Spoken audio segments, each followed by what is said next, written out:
Selamat pagi sahabat Kristus yang setia. Mari kita awali perjalanan hidup kita hari ini dengan doa pagi bersama Bapak Bambang Lakso Yuwono. Selamat pagi sahabat Kristus yang setia, selamat Paskah. Dan sebelum kita membaca dan merenungkan firman Tuhan, mari kita bersaat teduh sejenak.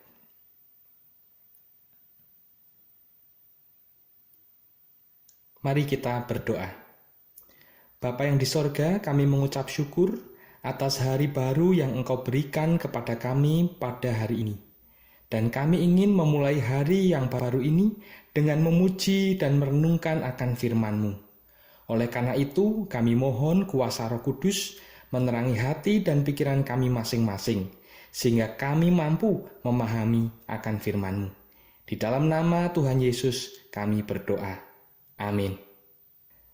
Sahabat, sebelum kita membaca dan merenungkan firman Tuhan, mari kita menyanyikan pujian dari NKB 193, Aku Hendak Tetap Berhati Tulus, bersama Saudari Agnes dan Saudari Azalia Fabiola.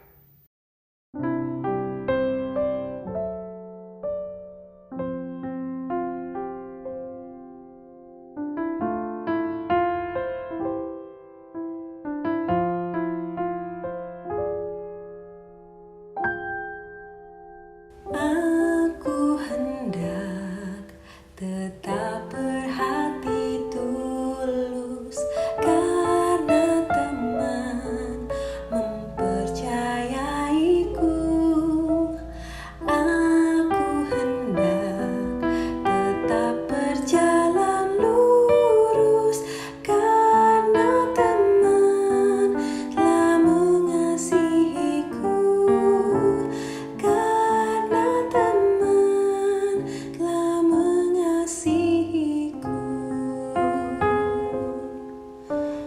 aku hendak tetap menjadi kawan bagi yang hatinya penat sendu, dan kasihku ingin terus ku bagikan.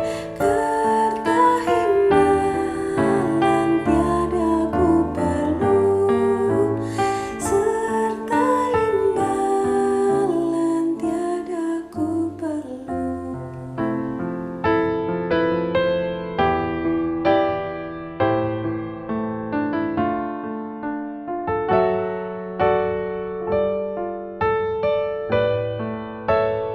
Aku hendak rendah hati selalu karena ku tahu betapa ku lemah. Aku hendak menolong sesamaku. Allah Esa selalu ku sembah. Allah Esa selalu ku sembah.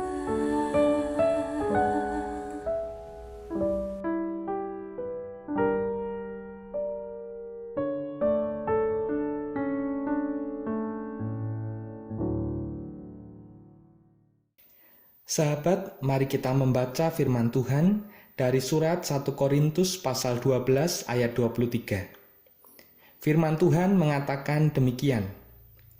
Dan kepada anggota-anggota tubuh yang menurut pemandangan kita kurang terhormat, kita berikan penghormatan khusus. Dan terhadap anggota-anggota kita yang tidak elok, kita berikan perhatian khusus. Demikianlah firman Tuhan. Berbahagialah setiap orang yang mendengarkan firman Tuhan, mempergumulkan dan melakukan dalam hidupnya setiap hari. Haleluya. Sahabat yang dikasihi Kristus, dalam bacaan ayat Alkitab kita pada pagi hari ini terdapat kata tidak elok. Apa itu tidak elok? Mari kita menelusuri dahulu tentang arti kata elok pada Kamus Besar Bahasa Indonesia. Kata elok itu memiliki arti baik, bagus, cantik, tentang cerita, baju, rupa, dan sebagainya.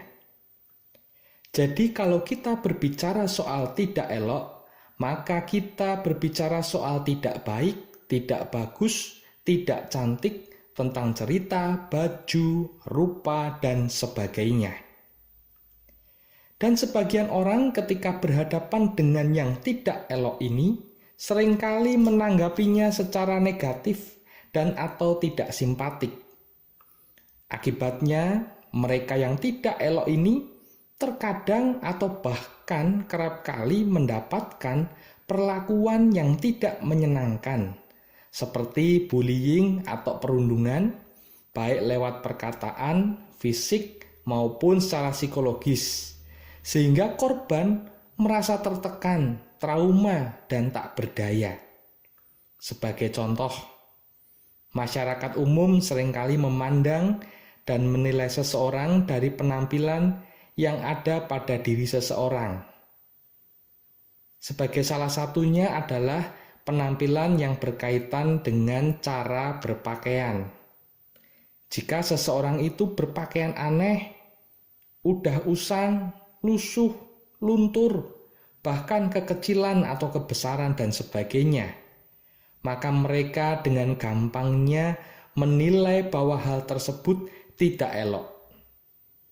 Dan tidak berhenti sampai di situ saja, mereka terkadang atau seringkali menghakimi mereka yang tidak elok tadi dengan tindakan bullying atau perundungan. Mereka yang tidak elok dikatai tidak cantik lah, tidak ganteng lah, jelek lah, aneh lah, lusuh lah, bau lah, dan sebagainya.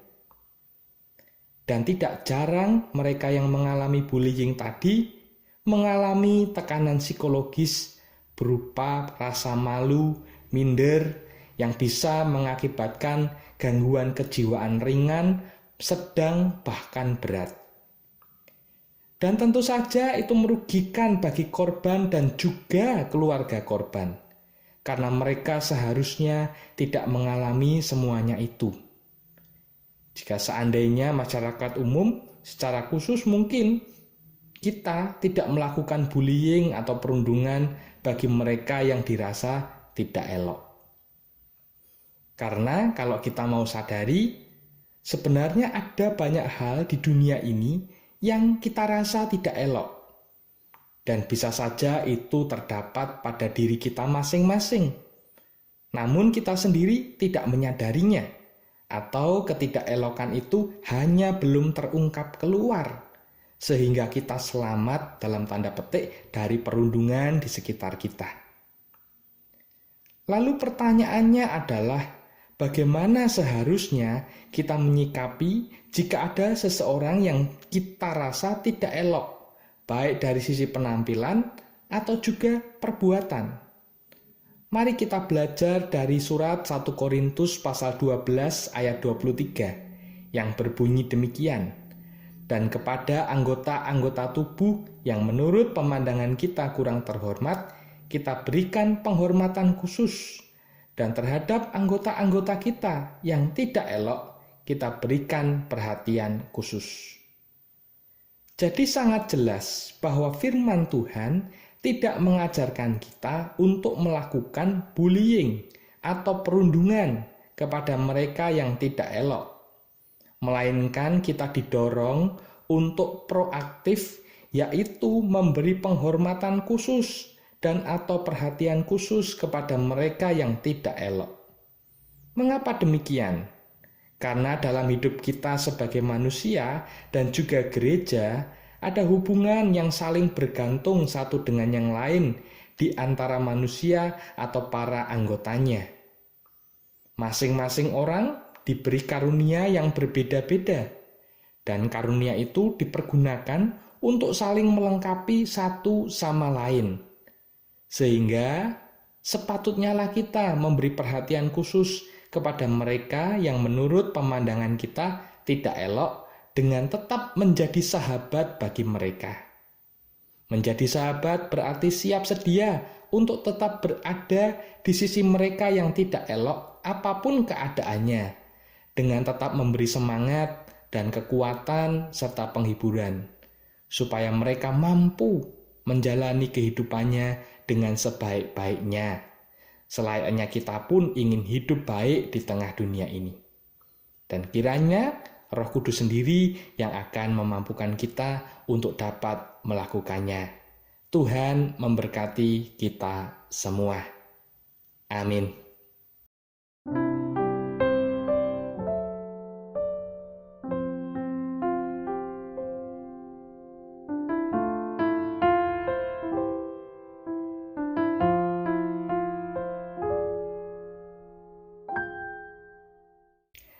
Sahabat, mari kita bersatu di dalam doa. Bapa yang di sorga, kami bersyukur dapat merenungkan kembali akan kehidupan kami sebagai gerejamu, di mana kami hidup tidak sendirian di tengah dunia ini, melainkan kami hidup bersama dalam sebuah persekutuan umat Tuhan.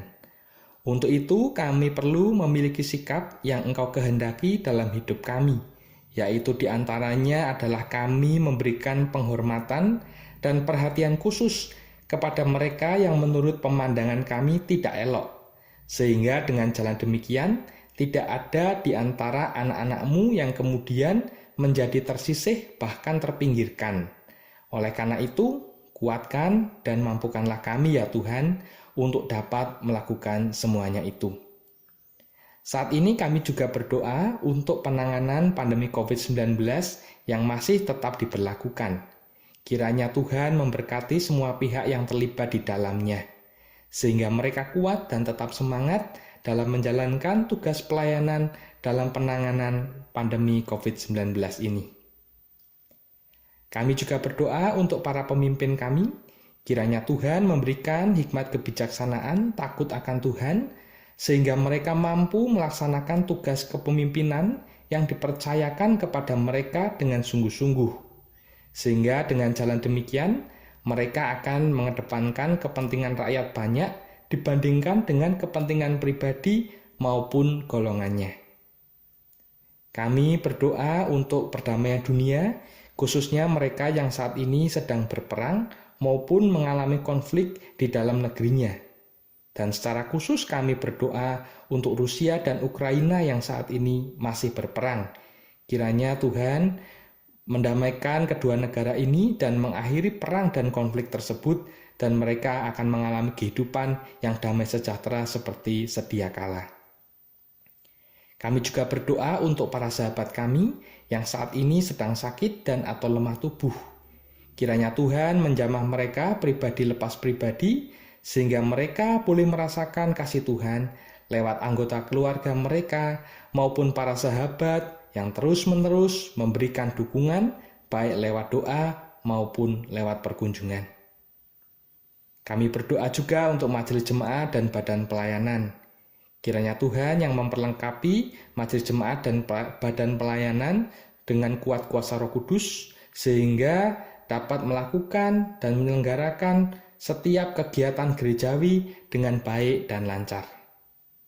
Dan kami memohon Tuhan memberkati setiap aktivitas kami pada hari ini, sehingga kami dipakai Tuhan untuk mewartakan kasih-Mu di tengah dunia ini. Inilah doa kami ya Tuhan, dalam nama Tuhan Yesus Kristus kami berdoa. Amin. Kasih Tuhan mengiringimu dan sayapnya melindungimu. Tangan Tuhan pegang di dalam hidupmu. Majulah dalam terang kasih-Nya.